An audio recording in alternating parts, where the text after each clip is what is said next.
कभी जिंदगी का हिस्सा। अब यादों की धूप में जलता हूँ मैं। खुशियों के दिन जो तुमने दिए थे, आज वो सब ख्वाब लगते हैं धुंधला सा। रातें सुनसान है, चांद भी उदास है, तेरे बगैर हर लम्हा खाली सा लगता है। तेरी हंसी की गूंज अब कहीं नहीं, मेरी दुनिया खाली दिल बेकरार है। हर एक लम्हा तुझे याद करता हूँ, तेरे जाने के बाद तुझसे बात करता हूँ। किस्सा तेरी खुशबू आती है, हाल से तेरे फिक्रने का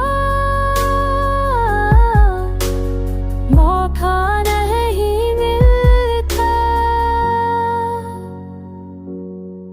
दिल के जख्म में याद भी ताज़ा है, तेरी याद में रातें कटती है। हंसू जो करते कि हम गलत है, जो कभी छूछ नहीं है पाती दासी। सारे पाप फिर वो कनी खोजते वगैरह दंदगेज खेली।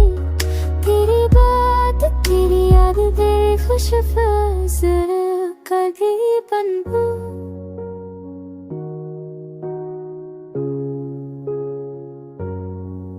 तेरा चेहरा आंखों के सामने है, पर तुम दूर हो, फासले बहुत है। मेरे दिल की धड़कने तुझको खरबा है, पर तुमने कभी नहीं कि मैं जिंदा हूँ। ये मोहब्बत अब खामोशी में बदल गई, तेरा नाम दिल की दीवारों पर लिखा है। मैं तेरे बगैर जीता हूँ मगर मर रहा हूँ, तेरी याद में हर दिन रोता हूँ। अब शायद कभी तुम्हें याद ना करूं, पर दिल की गहराइयों में तुम रहोगे हमेशा। ये अधूरी कहानी, ये अधूरा प्यार, मेरी जिंदगी का ये सबसे दर्द भरा राज है।